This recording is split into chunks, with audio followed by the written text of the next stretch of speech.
Uma boa noite a todos. Estamos iniciando mais um Shima Talks hoje, terça-feira, depois de um tempinho de recesso, né? A gente ficou um mês aí sem Shima Talks, mas hoje voltamos em grande estilo. Temos pessoal que vem de Vacaria nos visitar aqui, sejam bem-vindos. Pessoal, participam bastante, pessoal que vieram conhecer o Orion Park, né? O Felipe está nos acompanhando lá de São Paulo também, acompanhando remoto aí também, um grande conhecedor do assunto, né? Nossos talkers aqui, o Flávio Moritz e o Luiz Augusto, né? Xará, né? Isso aí, Xará. O pessoal da XP aqui também está fazendo um trabalho na região, iniciando uma operação aqui, né? E a gente vai falar um pouquinho hoje sobre os segredos de investimentos em startups, né? Então, estávamos comentando aqui todo esse movimento de ecossistema de inovação aqui na Serra Catarinense, ainda muito recente, né? As pessoas, de um lado, pessoas, empreendedores querendo abrir suas startups, desenvolver seus negócios, né? E não conhecem muito essa área. E, por outro lado, aqueles empresários, talvez, querendo investir em alguma coisa, né? E talvez sempre acostumado ao tradicional, imóveis, né? Tem toda a questão financeira que a XP acompanha, né? E tem um bom trabalho em cima, mas a gente traz essa opção também, né? Então, desmistificar alguns assuntos, esclarecer alguns assuntos que talvez gerem muita dúvida, né? Então, vamos trabalhar sobre esse tema hoje, né? Então, o Shima Talks, para quem está chegando a primeira vez, a gente se reúne aqui a cada 15 dias, né? Falando sobre algum assunto de inovação e empreendedorismo. Shima, de chimarrão, então a gente, numa roda de conversa aqui, fala sobre esses assuntos, né? E Talks, que é um bate-papo mesmo, né? Não tem uma palestra, não é uma apresentação, é um bate-papo mesmo. E a gente quer estimular alguns assuntos, né, que talvez não teria outros motivos para as pessoas virem até o Orion Park, né? Então a gente traz esses assuntos assim um pouco não convencionais na região para debater, né? E talvez a partir disso a gente comece a desenvolver isso aqui na região, né?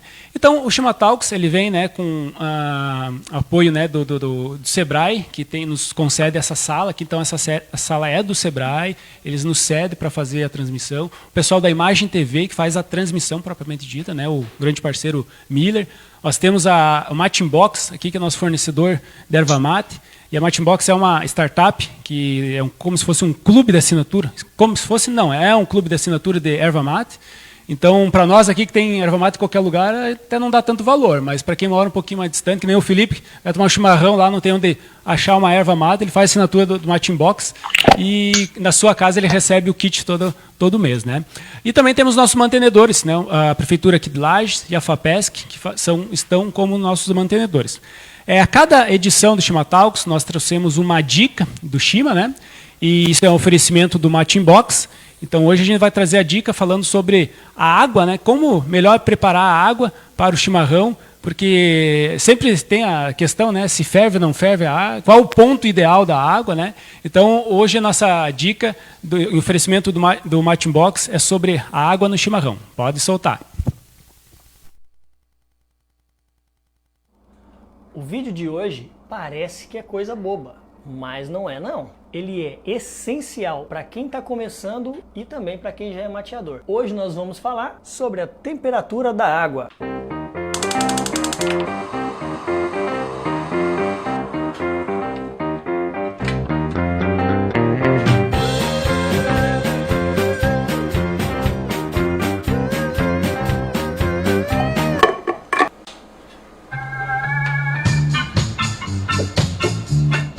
Então, para começar esse vídeo, a gente vai dar uma informação muito importante. Se a água está até 65 graus, você não vai conseguir retirar os nutrientes da erva mate, né? Então, o mate não vai infusionar, é o termo correto. Por outro lado, se essa água estiver muito quente, além de você queimar a boca, você ainda vai deteriorar os nutrientes da erva mate. Vai ficar um mate assim com um sabor meio ferroso. Então, é por isso que a gente está aqui hoje, para te dar a dica especial da temperatura da água. Vamos lá? A nossa produção já encheu aqui a chaleira com água e eu vou mostrar para vocês como é que vocês vão saber quando a água está na temperatura correta. Vamos lá, vamos ligar o fogo. Então, lembrando que a temperatura ideal da água são 73 graus Celsius. Então, se você tem uma chaleira assim como essa, você pode perceber que a chaleira vai começar a chiar quando a temperatura da água atingir aproximadamente os 73 graus Celsius. Agora é só esperar e ela vai chegar lá. Além do chiado, uma segunda e uma ótima dica é que começam a se formar algumas microbolhas no fundo da panela. Esse é o estágio correto para saber se a temperatura da água está na temperatura certa, nos 73 graus Celsius aproximadamente. E se você não tem a chaleira, você pode usar um copo ou uma panela como essa, e fica ainda mais fácil perceber o momento em que queima, para ver se quando começam as bolinhas, o termômetro está nos 73 graus mesmo. Tomara que eu esteja certo, senão vamos ter que gravar tudo de novo. Começou a chiar, qual a temperatura? Está no 74 agora, 75, é isso aí.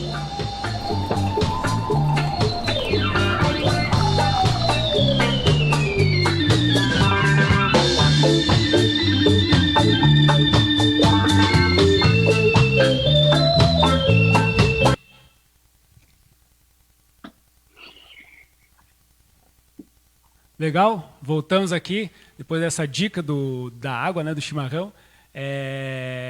Para quem está se aventurando, iniciando, né, a arte do chimarrão, né, fica essas dicas aí, acompanhe o pessoal do Matin Box. Nas outras edições de Chimatalks, né, a gente pode, quem não acompanhou aqui ou não esteve na transmissão online, pode estar buscando também no canal do YouTube, no Facebook também, tem as outras transmissões. O pessoal pode compartilhar, né, com seus contatos a live que está sendo transmitida pelo Facebook, né? Usem a hashtag ali, tem aqui os adesivinhos, eu sou Ório, tem a hashtag também Chimatalks, pessoal divulgam para nós ali que é importante essa participação. E o pessoal que está acompanhando em casa, né, pela live, pessoal, fiquem à vontade para mandar suas questões, suas sugestões, né? E vamos enriquecer ainda mais nosso bate-papo, né? Então, chega de conversa fiada, né, Moritz? Vamos falar um pouquinho sobre o nosso tema, né, os segredos em investimento em startup, né? Nós temos algumas startups aqui querendo conhecer, né, talvez se preparando, né, para, quem sabe, um dia receber um investimento, né? E talvez seja essa uma das grandes dúvidas, né, do próprio empreendedor, né? O que ele precisa fazer na visão do investidor, né? Como que ele precisa se preparar, o que precisa ter, né? Então, Moritz, fique à vontade, você é nosso vizinho, está direto aqui, né? A gente está bem grato aí com a tua participação, sempre está disposto aí, e fique à vontade. Muito obrigado. Boa noite a todos. Obrigado, Gil, pelo convite mais uma vez. Vizinho, ali de Bom Retiro, aqui do ladinho, né? Bom, gente, nós viemos falar sobre investimentos, né? Desde que eu me conheço por gente que eu tenho alguma fonte de renda, mesmo que era naquela época lá atrás a mesada do meu pai, eu reservava uma parcelinha desse dinheirinho que eu ganhava como investimento, como guardar para o futuro. Alguém aqui faz isso? Eu acho que é um hábito bastante saudável, né? Então, é claro que naquela época a gente fazia essa economia dentro do cofrinho e depois isso foi evoluindo, né? Para investimentos bancários e tal. E hoje existem alternativas de muito maior risco e também de possibilidade de muito maior rentabilidade. E eu acho que esse é o nosso tema aqui hoje, a possibilidade da gente colocar uma parcela daquela nossa receita em ativos que sejam de alta rentabilidade, no caso aqui, startups. Antes de eu me apresentar, eu queria definir o que é uma startup, para vocês depois entenderem quem sou eu. Uma startup é uma empresa nascente, né, que ela tem, por nascimento, a questão da inovação como muito forte, e ela promete um crescimento, né, ela tem uma promessa de crescimento muito acelerado. E geralmente o que acontece nessa situação? Ela vai provavelmente necessitar de mais capital do que normalmente as empresas necessitariam, né? Então ela tem essa diferença em relação às demais empresas nascentes. Ela tem o quesito da inovação e a possibilidade de um crescimento acelerado.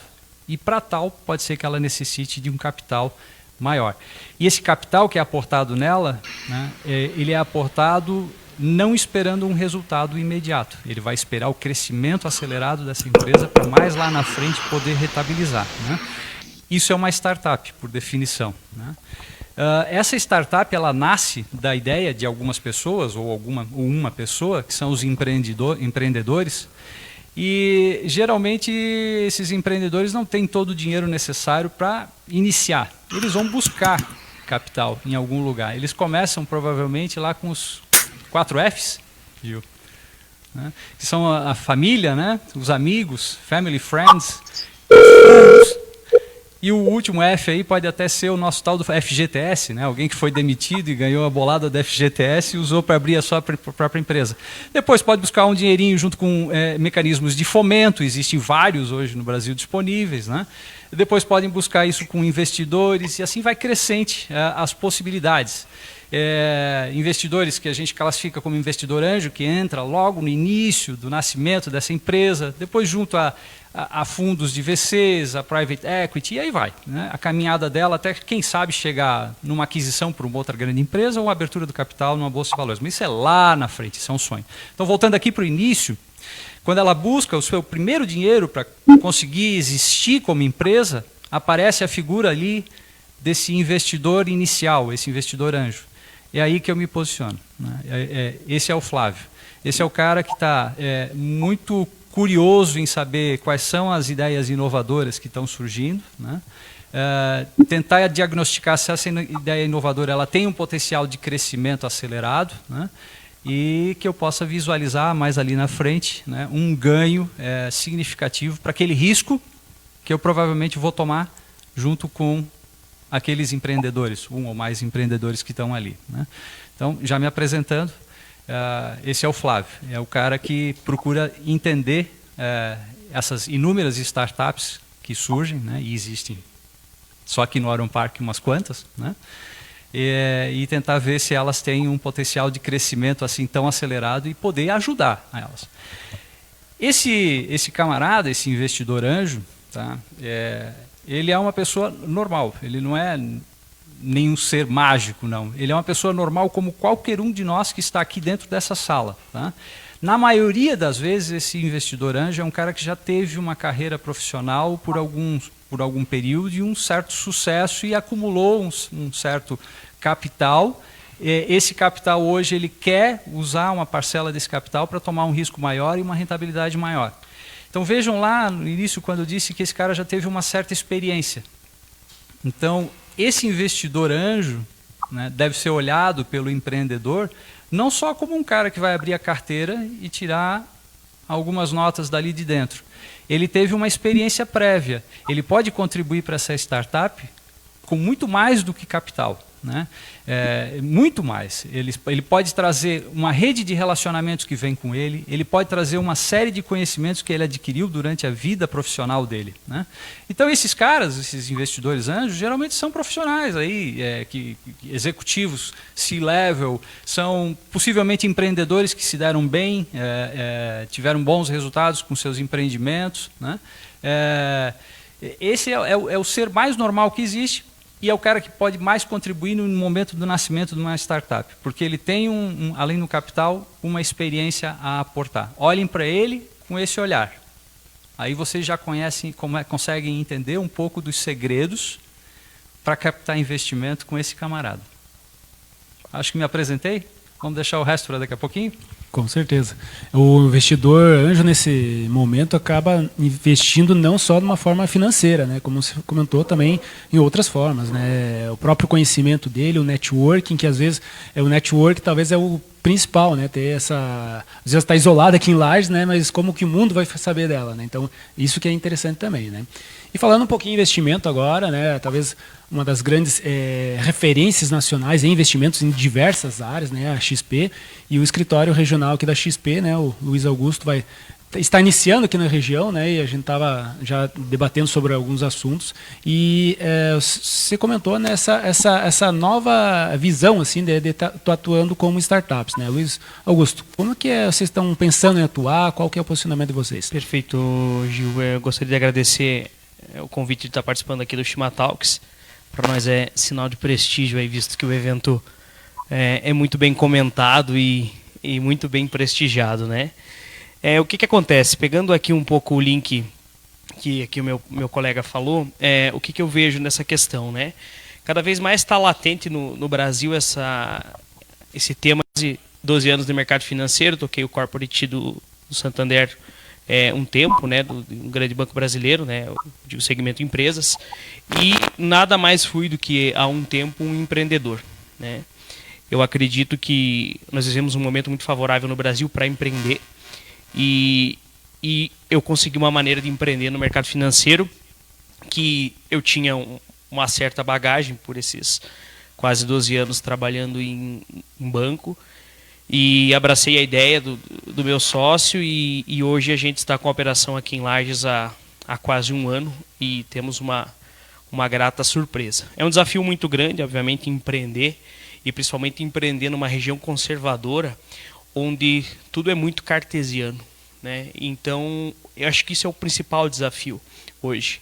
Você tirar pessoas que são acostumadas a investir no banco tradicional, que fazem isso a vida inteira, que a segunda geração fez isso a vida inteira e a terceira geração fez isso a vida inteira. Você fala em investir fora do banco hoje, você fala em investir até mesmo numa própria startup, mesmo às vezes que o retorno seja muito mais significativo, a pessoa ela tem uma certa resistência. E eu acho que cabe a nós, acho que esse é o grande desafio da XP, essa democratização, é o grande desafio que hoje nós trazemos e enfrentamos, é mudar de maneira correta e de maneira assertiva a forma com que o brasileiro hoje investe. Seja ele no próprio mercado financeiro ou seja ele numa startup, enfim. Voltando um pouquinho e pegando esse link mais uma vez, a tolerância ao risco, ela tem que existir, né? Não se existe hoje você empreender, querer um grande retorno e não fazer muito para isso. Eu vejo hoje a XP como um exemplo de inovação competitiva. Ela é um exemplo de inovação competitiva e isso veio através de uma ideia, né? De um empreendedor lá atrás que buscou democratizar o que hoje não estava acontecendo, né? Quando eu falo em risco, às vezes as pessoas confundem muito a questão risco e volatilidade, né? Então isso eu acho que é importante deixar bem claro. Não significa que o fato, de repente, de um ativo ou um investimento X, ele tem uma oscilação negativa, que eu vá perder esse dinheiro. Então, a gente sempre costuma dizer que investimento em ações, né, investimento em ativos mais sofisticados, seja ele internacional ou no próprio Brasil, ele precisa sempre ter uma visão de longo prazo. Então hoje, não comparando diretamente, mas como foi falado numa questão de uma startup, às vezes você tem que ter uma visão empreendedora a ponto de entender que isso vai acontecer no longo prazo. Muitas pessoas hoje entram no mercado financeiro ouvindo o que se fala em, sei lá, diversos canais hoje de comunicação. A comunicação hoje é um ponto muito, digamos assim, latente também, mas acaba fazendo não de maneira correta, né? Então, o nosso objetivo hoje o que é? Além de assistir, né, é mudar essa forma com que o investidor está trabalhando e cada vez mais fazer com que entenda o que se está fazendo, né? Hoje, todo mundo acha que é muito fácil ganhar dinheiro em bolsa de valores, acha que é muito fácil ganhar dinheiro investindo, porém, o nosso objetivo hoje é mostrar que há maneiras diferentes, resultados exponenciais que podem sim acontecer e isso precisa ser feito de uma maneira correta. Principalmente, eu acho que é muito feliz o exemplo que ele deu da questão da poupança, digamos assim, né? A maioria dos jovens aqui até sinalizou que já reserva uma parte hoje do seu rendimento para fazer investimentos. E eu acredito que isso é a grande sacada do momento hoje em dia. É você se doutrinar, é você ter essa reserva, você começar a ter a cultura de poupar e investir e, obviamente, depois, à medida que o cofrinho for engordando, você vai buscando alternativas mais sofisticadas e existem profissionais hoje para fazer isso. Eu acredito que o nosso trabalho se resume, inicialmente dando um briefing para vocês, seria isso, né? Tá certo. Na sequência a gente volta a falar sobre esse assunto. Claro. Agora, indo um pouquinho lá para São Paulo, o Felipe Spina, que é da Distrito, né? Então a gente que está no meio de startups acompanha bastante o trabalho da Distrito, né? Então eu particularmente recebo toda semana os informes de vocês, né? Até vi um dado interessante essa semana que acho que em outubro, né, foram investidos em startups 180 milhões, alguma coisa assim de dólares, né? Então, pessoal, eu recomendo fazer a assinatura da news da Distrito. Eles têm muito conteúdo, muito know-how. E o Felipe, temos a grata felicidade, no caso, de ter o Felipe acompanhando conosco aqui. Felipe, situando então, né, como eu falei, nós estamos muito iniciando ainda no processo, né, até um dos últimos reportes que vocês fizeram sobre o mapeamento de startups de Santa Catarina, né, então Lages ainda é pequena assim dentro dos números, né, mas há um movimento querendo mudar isso aqui daqui para frente, né. Então, assim, baseado na tua experiência, baseado no teu conhecimento, né, como que funciona isso, né? O que precisa ser levado em consideração para esse modelo de ecossistema do interior, bem conservador, como o pessoal já falou aqui, né? Pensando nessa questão de talvez em surgir a possíveis investidores, como as startups se prepararem para receber esses potenciais aportes, né? Então, Felipe, muito obrigado pela participação e fique à vontade. Legal, obrigado aí por tudo. Obrigado mesmo pelo convite aí, o Emerson e o pessoal de Lages aí, falando de São Paulo. Eu queria estar aí presente aí, mas eu acho que remoto aí dá para transmitir aí o que eu estou sentindo, a alegria de compartilhar um assunto que é um assunto que eu adoro, né? Contando um pouco aqui do meu background, eu trabalhei em Santa Catarina há quase 4 anos. Não sei se vocês conhecem aí, se puder levantar a mão, estou vendo vocês conhecem aí resultados digitais, alguém conhece aí? Se puder levantar a mão. Conhece? Aí alguém? Legal. Trabalhei na RD, então, quase 4 anos. Trabalhei na Norte, Santa Catarina, entendi bastante. E como a RD é uma scale-up, uma das poucas scale-ups do Brasil, tem várias aí, muito legal, teve um crescimento acelerado. Participei de 3 rodadas quando eu estava lá no RD, né? Então, foi muito legal essa experiência. Mas eu sempre tive vontade de investir em startup, entender sobre o negócio ligado à venture capital e estar mais próximo disso. Então, eu conheci o Distrito, né? Ano passado, fiz relatórios, baixei e nossa, isso aqui precisa tracionar para o Brasil inteiro. E aí eu fiquei com essa missão, falei de tracionar, porque são dados do time aqui que fica coletando, fazendo crawling de várias fontes de dados para construir relatórios para vocês. Então, esse relatório que eu acabei de mencionar, relacionado a Santa Catarina, foi justamente isso, né? Porque todo o mapeamento de todas as startups, fazer a categoria, faturamento presumido, número de funcionários, ano de função, análise de quais são o potencial seu retorno aí estado, né? Então, teve vários fatores e elementos que dão uma análise preditiva. Justamente por não ter essa coleta de dados, de informação, dessas informações de dados, a gente justamente montou esse time de data mining, que a gente faz esse relatório para ter uma análise dessas startups, né, de entendimento de que estágio elas estão.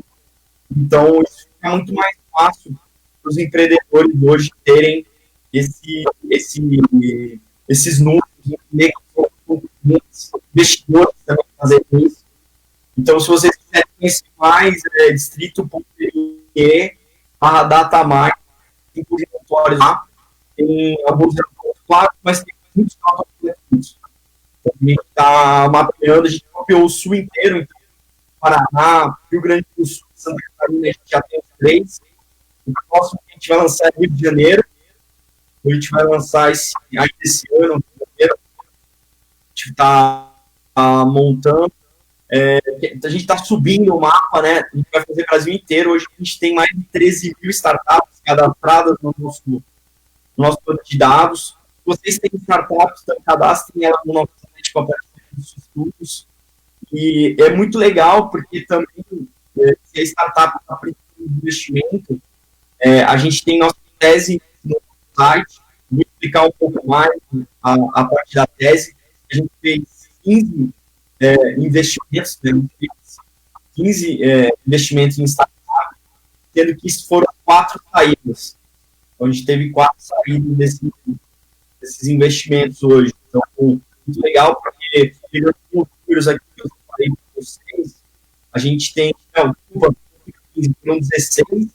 16 startups no portfólio, 35 founders, 4 saídas, né, dessas rodadas, sendo que o Banco Neon, que ela começou por curiosidade, muitos de vocês já devem conhecer o Banco Neon, então essa foi uma das saídas que ele fez. 752 empregos gerados dentro desse investimento. Então, um cenário bem legal para o ecossistema de investimento e a gente está acionando essa área junto com o time de dados que a gente monta esses relatórios. Tá certo, Felipe, obrigado. A internet cortou um pouquinho, ela ficou um pouquinho picada ali, mas a gente entendeu e compreendeu também a tua participação. Pessoal, agora a gente começa a parte boa, né, do nosso bate-papo. Então, para começar, gostaria já de fazer um desafio, né? Para quem tem startup aqui, nós temos uma cadeira vaga ali, né? E falamos do lado do investidor, né, de quem tem conhecimento na parte do investimento. Agora eu faço o desafio para quem tem startup, né? Então quer iniciar aqui e dar sua visão, seu entendimento sobre esse assunto, né? O que te assusta, quais são as grandes dúvidas? O pessoal já estão se movimentando ali, acho que um dos dois ali, ou dos três ali vai... Quem levanta a mão? Quem quer participar? Dudu, Vitor, Marcão, aí ó. Vamos lá, Vitor. Opa!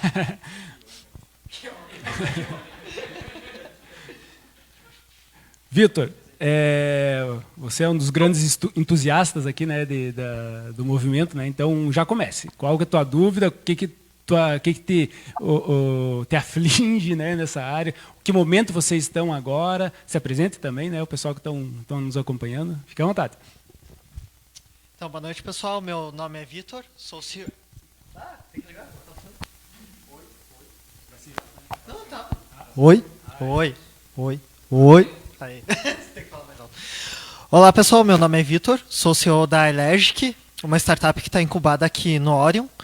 Nosso foco é em soluções para pessoas que possuem restrições alimentares. Hoje a gente está na etapa de validar o nosso modelo de negócio. O nosso foco está em mercado B2B, então estamos em contato com algumas indústrias e compreendendo o cenário delas, como que elas trabalham com esse mercado de restrições alimentares para entregar a melhor solução para esse mercado. Então, um ponto que eu, puxando para o assunto de investimento, que eu penso bastante, principalmente para quem está no início da startup, qual que é a hora de buscar o investimento? É a hora de quando está tracionando ou talvez um pouco antes? Que nem o momento agora a gente está validando o nosso modelo de negócio, conversando com a indústria, conversando com o mercado, entendendo o mercado. A partir do momento que eu consegui provar que meus aprendizados estão indo numa direção correta, que eu estou conseguindo avançar, que eu estou realmente conseguindo entregar valor, mas ainda não tracionei o suficiente para entrar numa fase de escala. Para dizer, mercado, cheguei. Qual dessas fases já posso ir buscar um investidor anjo? A partir do momento que eu já fiz a primeira validação do meu modelo de negócio, a partir do momento que eu fechei o meu primeiro contrato com o cliente, ou só quando eu vou começar a tracionar? Qual desses momentos, ou até antes, já que tem uma fase de namoro com o investidor, é melhor que eu já tenha um contato antes? Como que é melhor fazer esse processo de relacionamento com o investidor? Pessoal, fique à vontade. Felipe, se quiser comentar, também só levanta o braço aí que a gente passa para você também. Fique à vontade. Vamos lá, posso me atrever? Com certeza. Geralmente, qualquer investidor, não importa se ele é anjo ou é um provedor de fomento, não importa. Ele geralmente vai se preocupar primariamente com 2 fatores primordiais. Um é o fator humano, quem são essas pessoas que estão ali envolvidas, e o segundo é o negócio. Então, é muito importante que vocês tenham algo para mostrar nesses 2 aspectos. Quem são os empreendedores que estão envolvidos e qual é o negócio que vocês estão mirando. Aí você pergunta, quando que é a hora de captar? Eu acho que essa resposta ela não existe. Na verdade, ela depende muito de cada negócio em si, né? Você precisa captar agora, né? Por que você precisa captar agora? Aí você começa a definir as respostas por uma série de outras questões que vão vir. Vou captar com quem? Aonde que eu vou buscar esse dinheiro? É com anjo? É com, né? Em que local? E é só dinheiro que eu preciso? Que outros recursos eu vou precisar? Né? Então ela não é uma resposta tão simples assim. Depende muito mais de você avaliar o porquê que você está precisando desses recursos, né? E para que você vai usá-los. Porque qualquer que seja o investidor que você tentar atrair, e você tem que escolher o investidor, você tem que saber escolher ele, porque ele vai ser um parceiro, ele vai ser um sócio seu. Né? Então, você tem que escolher ele bem e atrair ele, mostrando esses dois aspectos fundamentais, e depois ele vai começar a discutir contigo uma série de outras questões que vêm por aí. Né? De uma forma geral, tá? É bom que você já tenha essa questão do negócio bem definida, né? E que os pilares básicos em termos de fator humano estejam completos. Aí, né? Geralmente você precisa ter ali 3 elementos chaves. Né? Um que vá ao mercado vender o teu produto, um que vá desenvolver a tua tecnologia, né? E o terceiro que é o de gestão. A falta de um desses vai trazer problemas graves mais adiante, talvez vá afastar o investidor, alguns investidores de imediato. Né? Mas você pode encontrar alguns que se sintam atraídos porque conseguem contribuir com a falta de um desses pilares. Tá? Isso também existe, e muito. O anjo, em particular, ele tem uma leve tendência a querer participar daquele empreendimento, porque ele se apaixona por aquilo. Né? Aqui agora falando para todos nós que queiramos um dia investir numa startup, procure começar buscando por startups que sejam afeitas àqueles conhecimentos que você já tem. Né? Se você é do setor alimentício, vá atrás de startups que sejam da área alimentícia, porque você conhece esse setor, você vai ter contribuições a fazer para essa empresa nascente e você vai conseguir muito mais facilmente avaliar o futuro dessa empresa que está ali na sua frente. Né? Então, você consegue avaliar melhor o risco que você vai correr e o possível retorno que você vai ter com isso. Tá? Então, para quem deseja entrar no investimento anjo, esse é um ponto de partida legal. E outra dica, então, também para aqueles que buscam um dia ser investidor, não faça isso sozinho, procure grupos. Por exemplo, eu sou associado à rede de investidores anjos da ACAT, em Florianópolis. A ACAT que agora é parceira aqui do Orion Park. Lá, a rede de investidores anjos é associada a uma outra rede de nível Brasil, a Anjos do Brasil. Então a gente tem um corpo de investidores aí junto conosco que é enorme. Às vezes pode ser que nós ali não tenhamos a capacidade de conseguir aquele capital necessário para aquele plano sendo apresentado por uma certa startup. O plano é fundamental, viu? Mas a gente consegue captar o restante disso junto a esse grupo. Né? E assim a gente vai fomentando esse ecossistema. Consegui responder?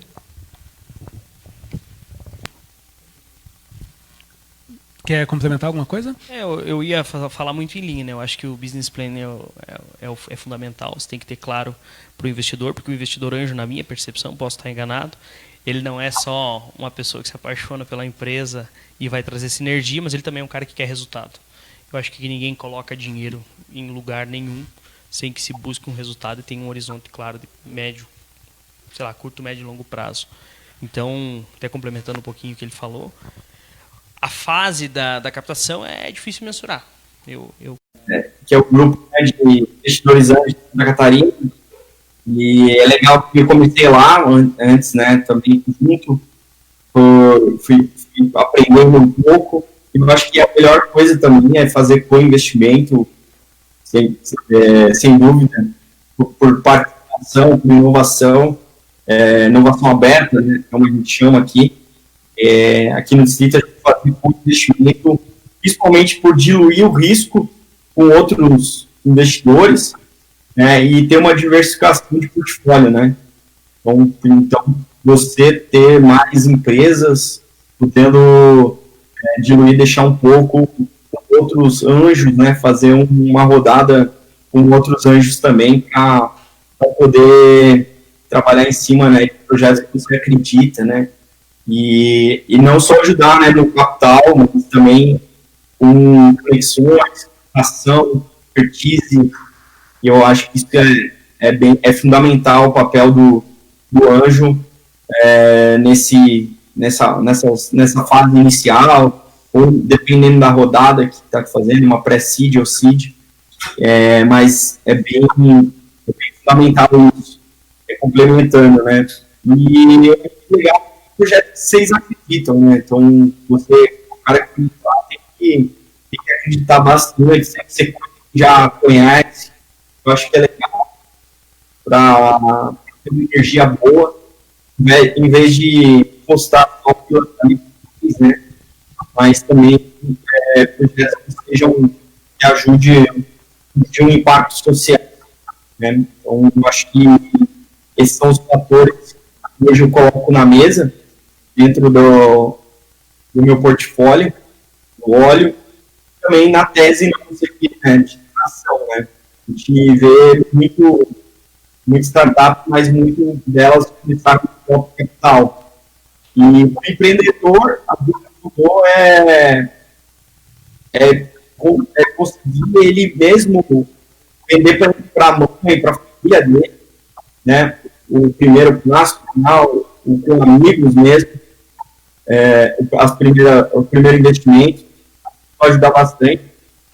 E quando for preparar uma jornada, fazer muito antes relacionamento. Eu acho que o relacionamento começa antes.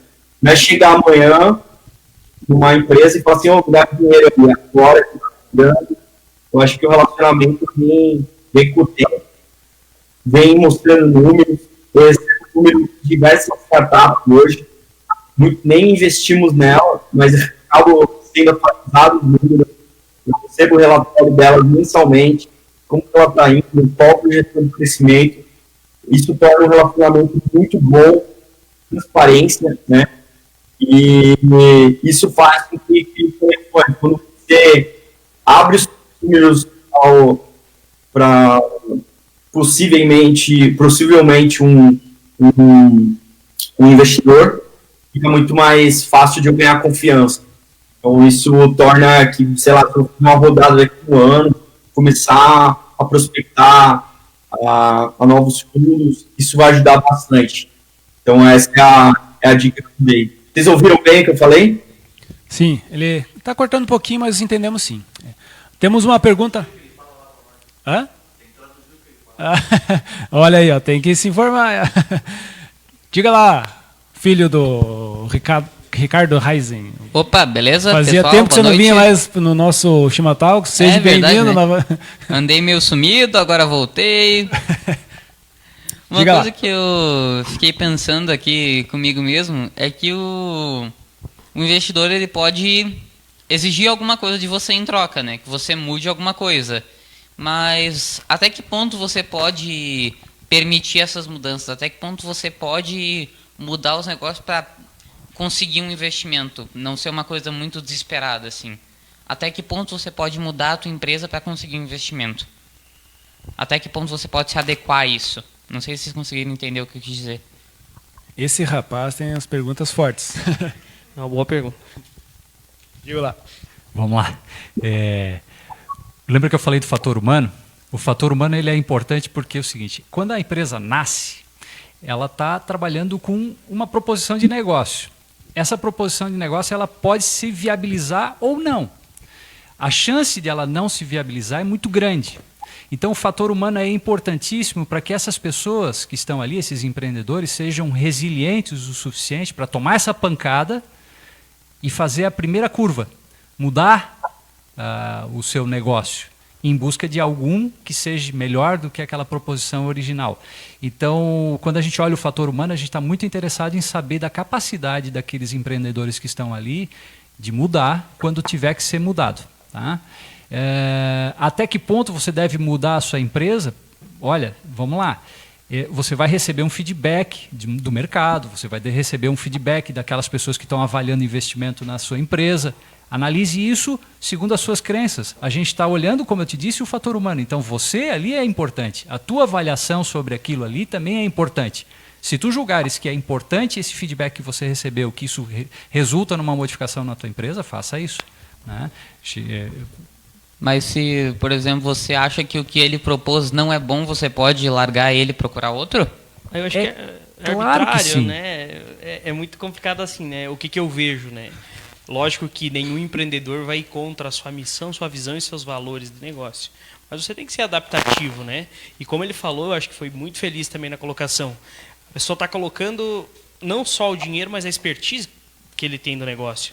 Então, talvez por estar vendo de fora, faça sentido você recuar e fazer com que essa pessoa auxilie. Porque eu sempre costumo dizer o seguinte, o investidor anjo, ele se coloca muito bem nesse sentido, porque quem vê o negócio de fora, geralmente vê a operação de helicóptero. Então, às vezes, o empreendedor está aqui, ele não consegue enxergar determinadas situações que um investidor anjo pode auxiliar e fazer muito bem feito, né? Vou te dar um exemplo para responder essa tua pergunta. Não faz muito tempo, questão de 2 meses atrás, durante aquele evento do Sebrae em Florianópolis, como se chama? Startup Summit. Exatamente, me apresentaram uma startup, eu conheci, me interessei, por acaso é de um segmento que as minhas 2 irmãs trabalham. Eu saí de lá, liguei para as minhas 2 irmãs, vocês podem dar uma avaliada para mim nessa startup aqui? E as 2 me deram um feedback. Eu peguei o feedback, olhei e disse, puxa, isso aqui eu preciso comentar com o empreendedor. Quando eu comentei com o empreendedor, ele agradeceu a minha presença e disse que ele preferia que eu não investisse na empresa dele.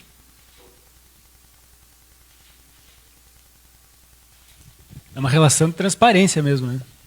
Excelente, eu recebi um feedback, eu dei para ele também um feedback, foi ótimo. Eu cresci, ele cresceu, estou torcendo para que a empresa dele siga adiante. Tá certo? Ó, Rising. Indo no caminho que foi comentado da resiliência e das necessidades de erros e acertos, como que o investidor vê a questão do tempo da startup no mercado? O tempo, sei lá, 3, 4, 5 anos é muito tempo? Como que fica essa situação? Porque normalmente os investimentos são no início. E uma que está mais tempo no mercado, como que é visto pelo investidor?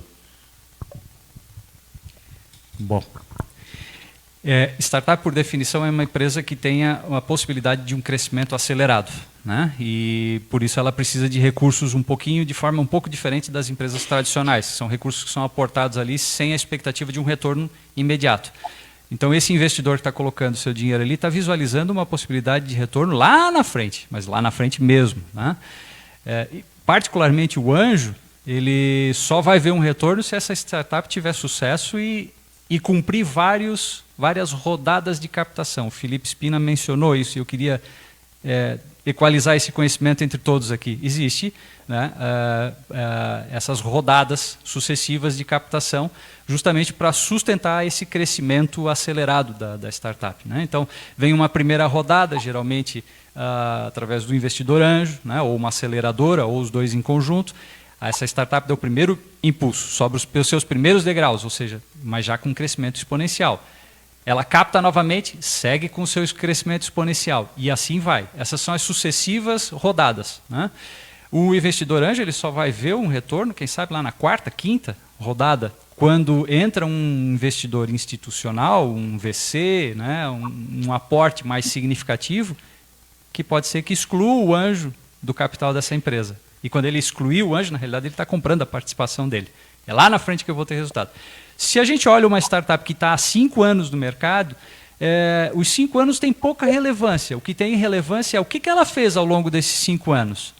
Ela foi trocando o seu curso ao longo desses 5 anos e chegou agora num momento de maturidade onde ela encontrou uma proposição de negócio interessante, com capacidade de crescimento exponencial. Ótimo, não tem problema os 5 anos passados. Foram um aprendizado importante desse empreendedor. Aliás, é muito comum a gente esbarrar com empreendedores que fizeram 1 vez, 2 vezes, 3 vezes, foram quebrando, são resilientes a ponto de na 5ª vez agora sim estarem com uma ideia sensacional, com uma possibilidade de execução sensacional. Aí tem outra dica. Olhem sempre a ideia e a capacidade de execução. Se a gente tem uma ideia fraca com uma capacidade de execução fraca, isso não vale nada. Se eu tenho uma ideia excelente com uma capacidade de execução excelente, isso vale muito. Respondi? Bom, boa noite. Primeiramente, deixa eu me apresentar. Eu me chamo Júlio, sou estudante de Medicina Veterinária aqui do Cavio Desk. E em parceria com o Bruno e um outro colega nosso, Lorenzo, a gente está iniciando ainda o que seria uma ideia de startup. A gente está no processo de validação ainda da ideia e tudo mais. E me chamou muita atenção ali no comentário inicial de vocês a respeito dos principais fatores que o investidor anjo ele avalia, que seria o fator humano e o fator negócio. Ok, o fator negócio dá assim para se entender mais ou menos o que se busca, né? Obviamente uma ideia já mais ou menos sedimentada, mais ou menos planejada. Mas a minha pergunta é com relação ao fator humano. Conhecer o grupo, o senhor havia comentado antes, mas gostaria de saber quais são as competências principais que se vê, que se busca nesses empreendedores. Se são competências técnicas ou são as ditas competências transversais ou soft skills. E se são soft skills, quais são as principais delas que se busca? Por exemplo, no contato inicial, o que motiva, o que convence realmente? Muito obrigado. Estou monopolizando as respostas. Felipe, quer dar um toque sobre isso aí? Cara, legal. Eu quero sim. Acho que bem colocado esse lance do fator humano. A gente olha bastante, é mais os track records, né, do empreendedor, né? Realmente, a gente tem um material no distrito, vocês entraram no nosso site, que chama Super Founders. A gente fez um relatório, uma média do que o Super Founders tem no brasileiro. Pegou 100 founders e fez uma análise de quem são os principais startups do Andar, Hotmart, Resultados Digitais, Nubank. Pegamos várias startups, pegamos os stakeholders, fizeram uma correlação qual empresa que eles estavam antes, qual o tipo de faculdade, qual curso que eles estudaram, a idade média deles quando iniciaram a graduação. Então, ele tem com a graduação também. Então, são vários inovações que monta desse super founder que ajudam no processo de evolução da startup, né? Então, a gente viu lá no estudo que a maioria fez USP, tinha que é o contrário dos Estados Unidos, né? Como Mark Zuckerberg, Steve Jobs, Bill Gates não terminaram a graduação, né? Ao contrário, aqui no Brasil não é um cenário diferente. Aqui todos têm graduação, e é legal o cenário que muitos têm especialização fora. Então você vê que tem uma bagagem, trabalharam na área financeira antes. Vocês não vê nem nesse relatório vários dados que fazem correlação disso, com o que eles trabalharam antes, trabalharam em consultoria, área financeira, antes deles fazerem essa tour of journey, essa nova jornada, né, do empreendedor. E para você que está começando, uma dica que eu dou, né, do fator humano, né, validar muito o seu MVP, né, ele está no estágio do product fit, tentar fazer, né, o processo de você vender, né, o seu produto para quantas pessoas conseguir dentro do seu addressable market, né, dentro do seu mercado, validando isso o mais rápido possível para você conseguir capital. Então, olhando a resiliência do empreendedor, quanto que ele vai pivotar várias vezes o projeto, porque o tempo da startup, para mim, é indiferente. O quanto o que mais chama atenção é o momento que ele faz a resiliência, a pivotagem e faz a atração de escala, né? Então, acho que quanto o cara consegue aguentar para poder gerar a atração e falar, cara, agora realmente eu preciso de mostrar para o investidor que se eu colocar X, eu vou retornar Y. Então, ele vai estar seguro uma rodada, vai estar muito mais preparado, vai entender que aquilo tem uma ação de mercado, já vai ter uma bagagem, uma amostra em cima disso. Então, acho que eu começaria por esse lado.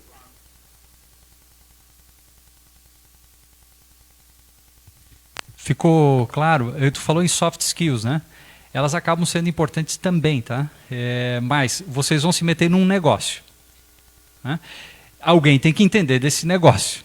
Então, um dos participantes aí, um dos empreendedores tem que entender desse negócio. Eu não botaria o meu dinheiro numa empresa onde ninguém entende do negócio. Então, alguém tem que entender. Se é na área de saúde, tem que ter lá alguém com conhecimento de saúde. Beleza. Alguém tem que saber levar esse troço para o mercado. Então, tu tens que ter um cara com habilidade de vendas ali também, né? Vai ter alguma inovação tecnológica? Tu vais ter que ter alguém que entende da tecnologia que será aplicada. Tá? Pode ser que seja a mesma pessoa que entende do negócio. Idealmente, alguém tem que entender de gestão. Tá? Porque a questão da governança da tua empresa, ela pode não parecer nada significante no momento em que ela está nascendo. Mas no momento em que tu for captar dinheiro, a pessoa que for entrar ali, o Felipe mencionava isso, ele disse, eu não investi na empresa, mas a empresa me manda relatórios com frequência. Isso é governança, ela precisa prestar contas daquilo que ela está fazendo. Então ela pediu dinheiro para a execução de um plano, né? Eu entreguei meu capital lá para ela. Eu quero acompanhar a execução desse plano, né?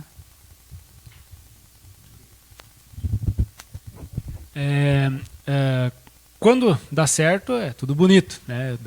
Fica todo mundo feliz, colhe o lucro, né? Todo o investimento retorna para o bolso, né? Mas agora a gente vem à tona alguns exemplos do que não deu certo, né? Talvez o mais famoso agora é o WeWork, né? Então, que em grandes escalas, né? O que não deu certo ou deu certo até um certo momento, né? E quando você contou que alguns investidores investem em algumas, sabendo do risco, que algumas não podem não dar certo, né? E como é esse comportamento, essa relação de quando não dá certo mesmo, né? Então, assim, sabendo-se do risco de ambas as partes, né? Como acontece, né? Tanto da parte da startup como da parte do investidor, como que fica essa relação de algo que não deu certo? Faltou alguns itens. Aconteceu o investimento, aconteceu um início, mas não deu certo. Como que acontece isso? Pode ser ruim, né?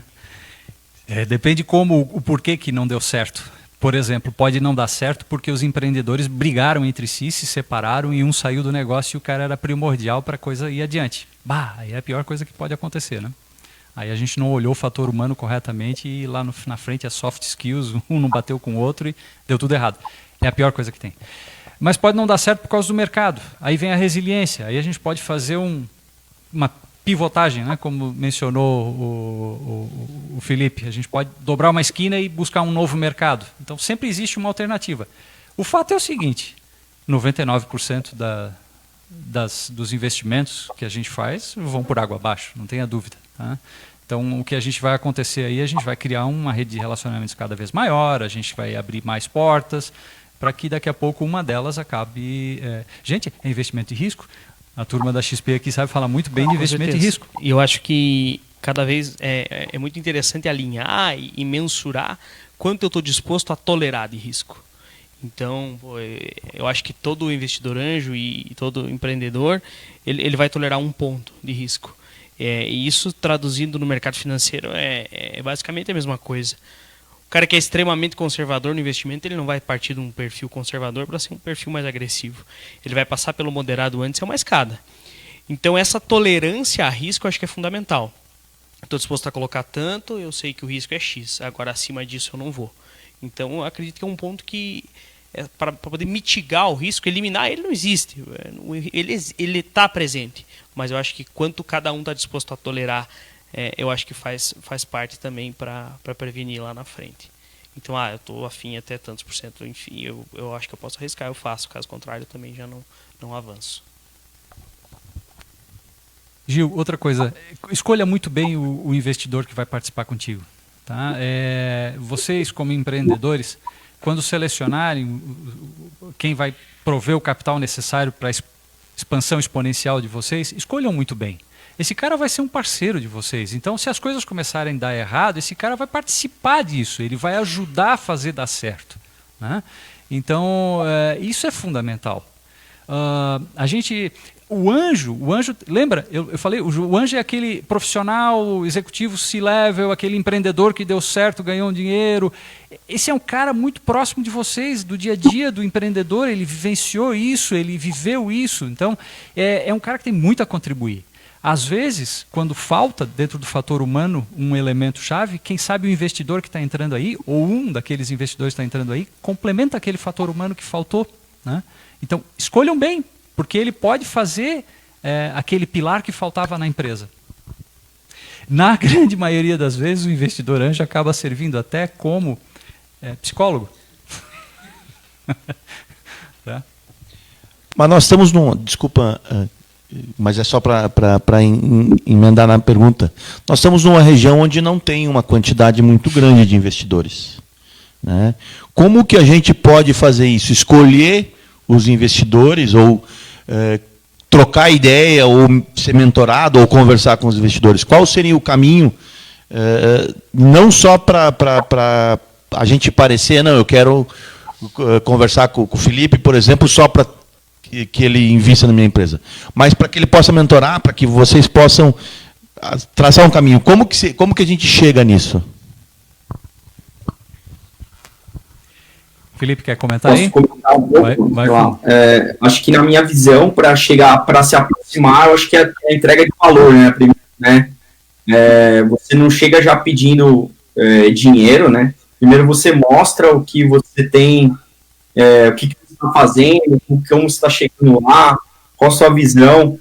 Igual eu comentei, eu recebo relatórios de startups mesmo não investindo, mas os caras estão tracionando lá, estão mostrando evolução, dados, números, qual a projeção, quais são os próximos passos, o que aconteceu de errado, o que eles querem. Então você acaba olhando aquilo e falando, cara, como que os caras estão entregando um dado tão valioso para a empresa dele, para mim poder participar disso, né? Então você vê nesse sentido, né, de e-mails, né? Eu acho que ver também quais são as teses de cada investidor. Cada investidor vai ter um nicho específico. Eu acho que no guia lá o pessoal começou a separar um pouco de PropTech, Construtech, impacto social, EduTech, Fintech. Você vê vários nichos de cada segmento, né? E aí você vê como colaborar dentro desse segmento, de como sua startup está dentro de um deles, né?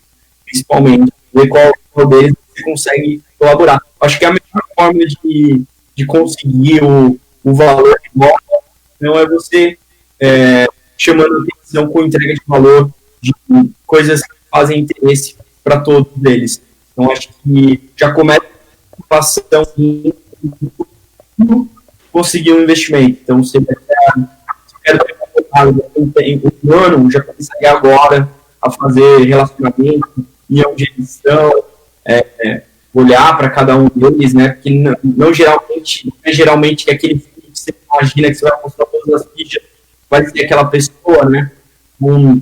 É legal você ter um relacionamento com vários e sempre cada um vai poder indicar um para o outro ou co-participar também. É importante ser transparente nesse ponto, né? Cara, quem que vai entrar, principalmente para não sujar o cap table. E de certa forma também acaba sendo um processo de venda, né? Você não necessariamente está buscando um cliente, né? Mas um investidor, que é um pouco diferente. Então, a gente fala assim, vendas complexas, né? Você não faz uma venda complexa de um dia para o outro, né? Não é o varejo, né?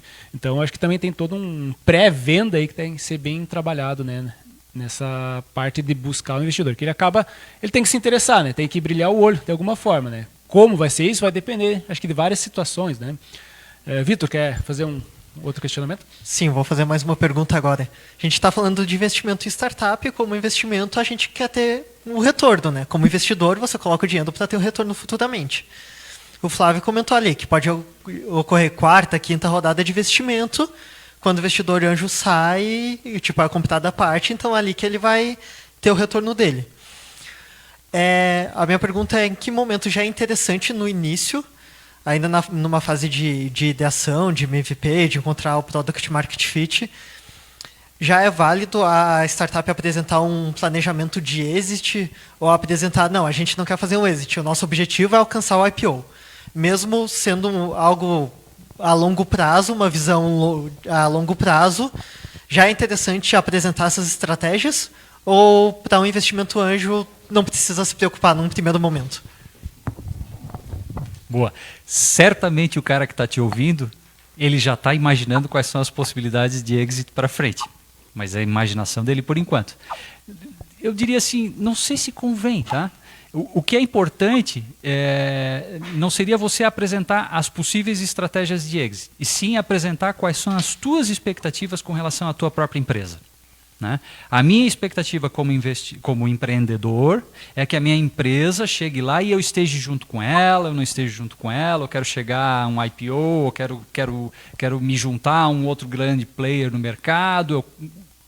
Isso tu precisas deixar claro, quais são as tuas expectativas com relação à empresa.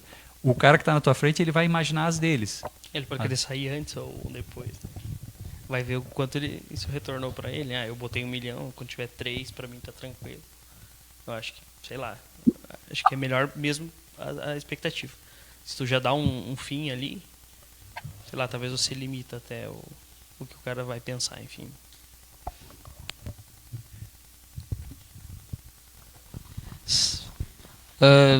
Eu vou fazer uma pergunta, aproveitando que hoje está falando sobre investimento e tal.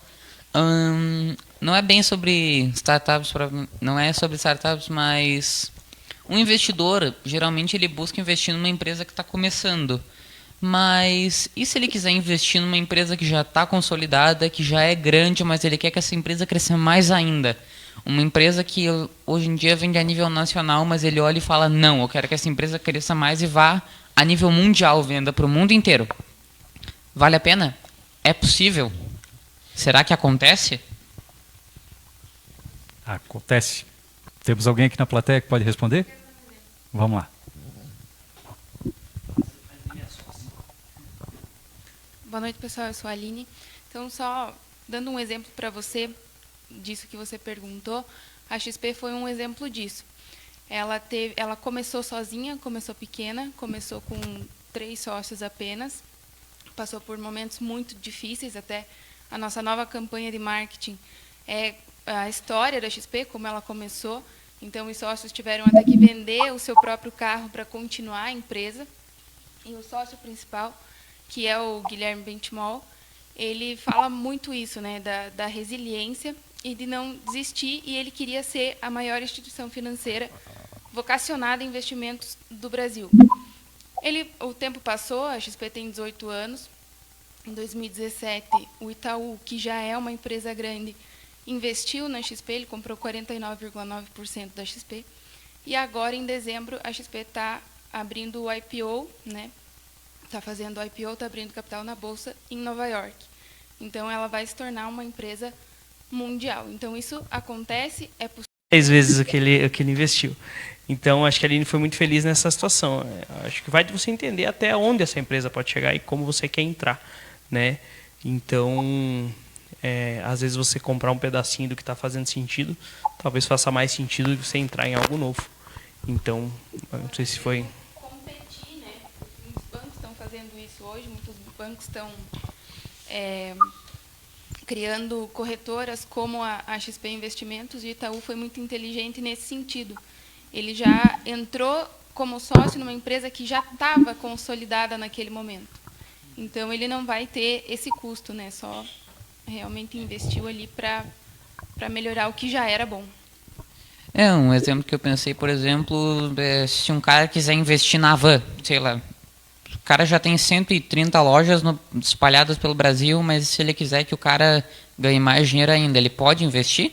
Pode comprar uma parte para expandir esse negócio? A Van não tem o capital aberto ainda em bolsa, né? Então, foi só um exemplo. Ele teria que comprar, se o controle acionário da empresa achar que faz sentido vender uma parte da companhia e esse investidor vê que o retorno dele vai ser atrativo, faz sentido. Eu não vejo o porquê não. Só para a gente voltar ao tema, né, de startups, né? Então, só para a gente não... Já está finalizando o tempo aqui. O Dudu tem a última pergunta. Dudu. Então, boa noite, meu nome é Eduardo.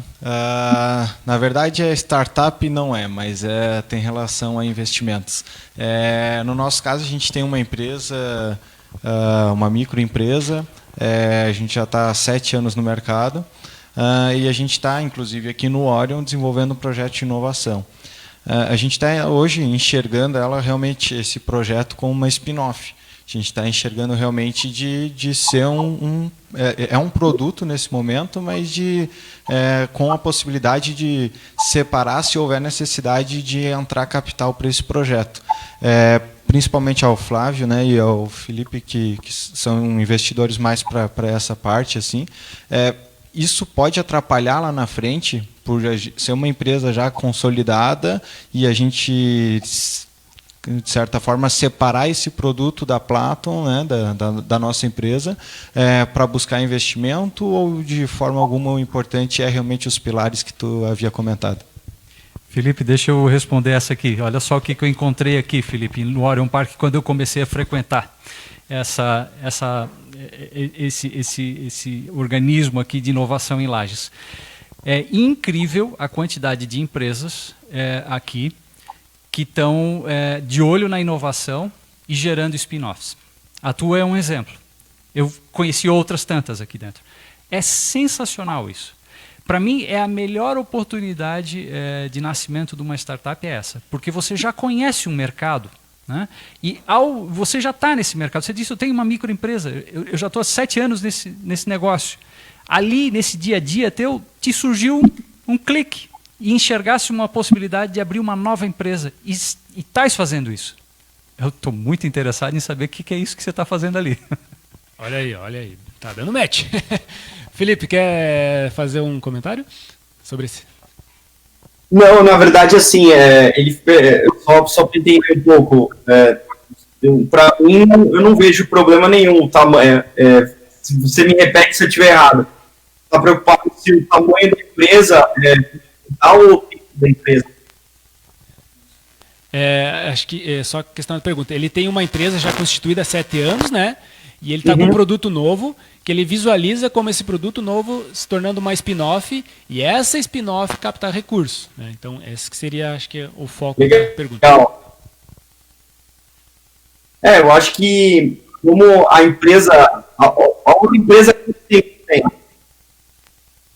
de poder montar esse fundo, porque pode ter entrada de outro fundo colaborativo também participando disso, outros anjos, outros investimentos, e isso vai ajudar, né, no projeto, né? Isso é uma parte de inovação aberta, né? Quero ter a cabeça aberta que isso não é um concorrente, isso está sendo uma participação do mercado de co-investimento, de co-criação. Então, isso é bem legal, é que eu quero construir lá na frente. Eu acredito muito nisso, e é um dos motivos pelo qual eu estou desenhando isso futuramente, para as empresas terem essa maturidade e construir o próprio fundo e investir numa venture e ela investir em outras startups, não olhar as startups como competidor. Tá certo, Felipe. A gente já está finalizando a nossa transmissão aqui.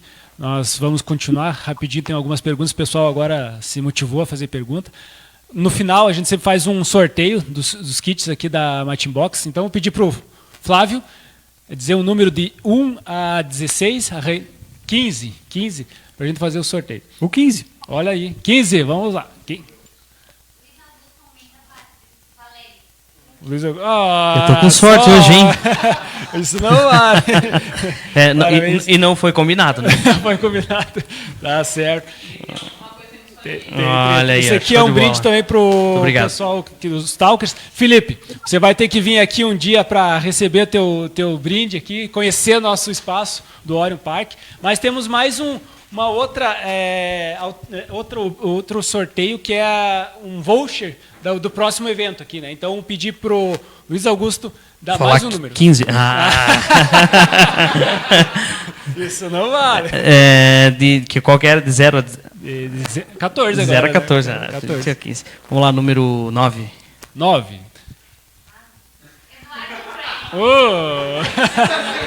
Não, o Dudu também já tá certo, mas é isso aí, tem que participar, né? É só assim que ganha, né? E mais um, vamos lá pro Felipe dizer um número de 1 a 15. 7. 7. Júlio, olha Júlio, aí ó, já fique, tá certo, valeu, parabéns. E mais um, quem quiser, você, Aline. Número 2. 2. Muito obrigado. Ah, não, isso aqui é treta. Tá aqui, ó. Então, certamente estarei aqui. Então tá certo. Obrigado. Pessoal, olha. Vamos fazer o seguinte? Pode. Vamos sortear de novo? Esse sempre é um grande cavaleiro. Outra vez ele tinha ganho já um. Então eu vou boxe pegar. agora. Qual foi o número que você disse? 2? É o 3, então. 3. Quem será o 3? Não veio. Mais um, então. Então vamos diminuir. Número 1. 1. Quem foi o primeiro? Ô, Ricardo, você não foi o primeiro. Quem é? Vamos lá. O cara que reclamou!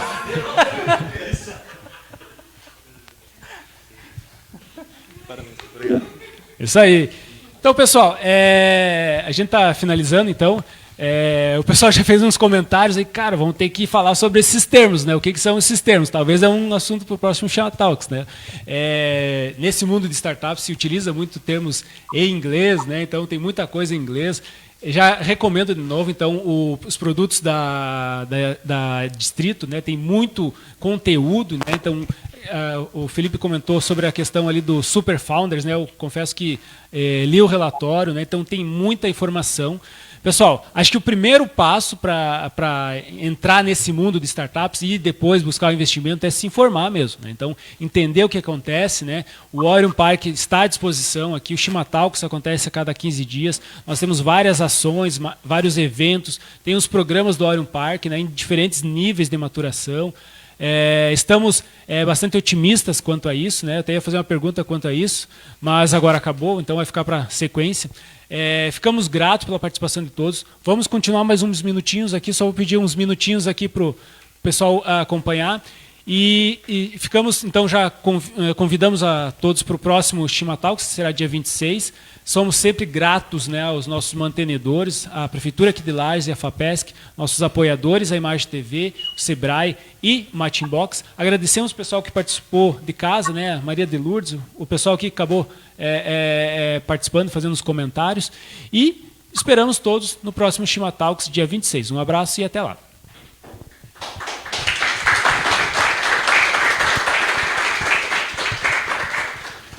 Felipe.